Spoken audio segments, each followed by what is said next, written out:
had to bring a big haul of our overflow jars that are empty and have been cluttering up my pantry upstairs and my counters. So I keep all of my empty jars. Well, not all of them, but I have like one shelf worth of space in my big pantry in the kitchen. And when that gets full, everything else has to come down here. So that's where I'm stashing them. I keep the little boxes that they come in so that I can stack them easily. And I thought I'd do a little tour of the root cellar for you guys. Don't mind the big water spot on the floor. I just brought all of these water jugs down from the garage, and of course many of them cracked. So they are thawing and draining onto this floor, which is okay because we have a sump pump in that corner, so it'll all drain that way. And I'll run the dehumidifier, but it's kind of loud, so I didn't want to do it while I was recording. But when we moved in, there was a root cellar down here, and it was moldy and it had some nasty shelves in it. So we ripped that all out and cleaned it up and extended it. You can kind of see where it ended originally. We extended it all the way to here. Now, we haven't put up a wall along this edge yet or a door here to close it off from the basement, but this is phase one, just to get us so that it's functional. Tommy and the boys literally threw up these shelves in a few days because I just did not have space for everything upstairs. So phase two will come and we'll close it off and make it a little bit more legit, but it's a really good sized space. Now, ideally, your root cellar and your canned goods storage would not be in the same space because root veggies actually need some humidity and moisture to stay good, whereas that can be bad for canned goods because it can cause your lids to rust. However, all of our canned goods we will use within 1 to 3 years. So I haven't really had an issue with things rusting in that time frame. If we have an issue, then we'll adjust later on. But anyways, as you can see, canned goods shelves here. We do plan to add 2 more shelves on the top of there so that we can fit even more. But this year I had about 600 jars and it wasn't even completely full. I keep probably 40 to 60 jars up in the kitchen, just, you know, a couple of each thing. So in the end, we'll definitely have a space for upwards of 1,000 jars, which will be awesome. I also keep my extra bulk dried goods, so oatmeal, rice, flour. I have a bucket of each upstairs in the kitchen, and then I keep an extra 1 or 2 filled down here so I can swap them out. These little ones are eggs that we lime washed over the summertime, and we just tapped into our first bucket upstairs and they've been great. I was a little bit nervous about that. Some of them have runny yolks, which I expected, but most of them have been totally fine. We haven't had any rotten or cracked ones yet. Potatoes are doing great. We've got 3 varieties, russets, Yukon Golds, and I don't remember what the red variety was, but they've been storing really, really well. I expected the Yukon Golds and the reds to start sprouting or getting wrinkly a lot earlier than the russets, but they haven't. So I'm excited about that. And we should have plenty for seed potatoes, which was my goal when it comes to planting time this spring. There's the russets, and then here is the reds. The temperature in here had primarily been between 40 and 50. It's been really cold the last week or two, so you can see it's down below 40, but it's not getting close to freezing. We don't have any type of vent or anything in this space. Our old basement's pretty drafty as it is.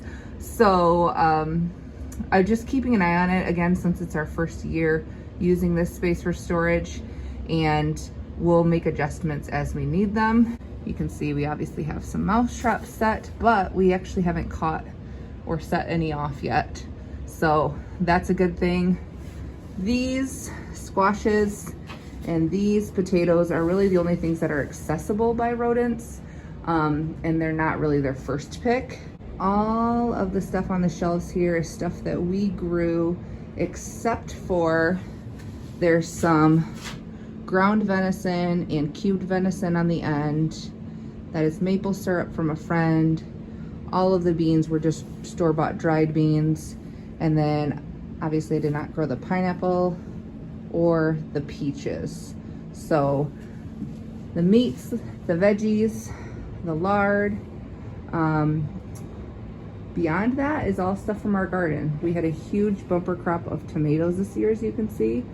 So I just canned and canned and canned and said, if I keep canning, I won't have to grow tomatoes in 2022, which will be nice because they're kind of high maintenance.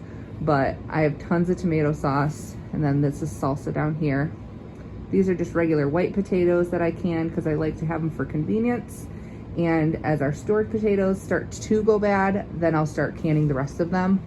These are some sweet potatoes, chicken and pork stock, carrots, tons of corn, various sausages. This is Italian sausage, which is what we use for spaghetti. And then there are there's plain sausage and breakfast sausage. That is some of our lard, various pickled items, relish, pickles, garlic, and onions. Like I said, potatoes. This is our leaf lard. I do our leaf lard in pints, and then I do the back fat rendered into quarts just so I can remember what is what. This is some chorizo sausage, which has been one of my favorite sausages. We canned all of our sausage this year when we processed pigs just to save freezer space, and it's actually just crazy handy. I love it so much. Venison, more plain pork sausage. This is applesauce, and then this is also applesauce. That I think is 2020 applesauce, and this is 2021. Some apple cider, peaches. I think that's pretty much it. So we still have a lot down here. And then up here, of course, you can see two very interesting things. Well, maybe the onions aren't that interesting, but all of the onions that we hung up are doing really well. The white onions actually sprouted probably early December, which I expected. Actually, there's one batch right there that I forgot to take down. So some of them aren't soft, but a lot of them are. Like this one's really soft. So those I cut up and put in the freezer as much as I could.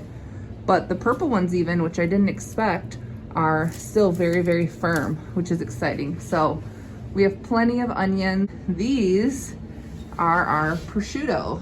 So these are 2 pig legs, the hams from one of the pigs that we did in early December.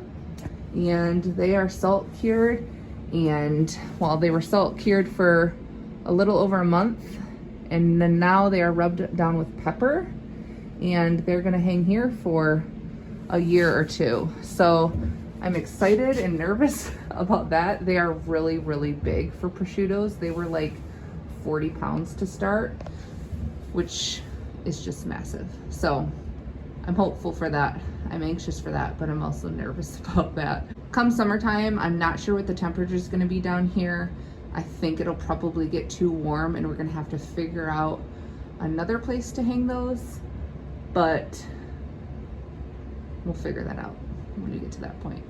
Overall, I can't remember what the measurement of this space is. I want to say that it's like 10 by 20 almost, maybe 10 by 15.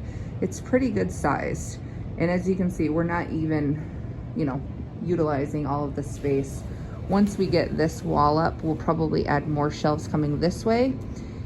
And that actually might be just where I store like my empty jars or something like that. But tons of more rooms. I got about 20 of these crates this year from various places. But yeah, there's a lot of potential for space down here. We do have phase 2 planned to completely enclose the ceiling. So there you go. I'm really grateful to have this space and to not have to keep jars and veggies upstairs in multiple nooks that I have available. it's just nice to have everything all in one spot. It's easy to keep inventory of, and just kind of a necessary thing on a homestead. So have a good day.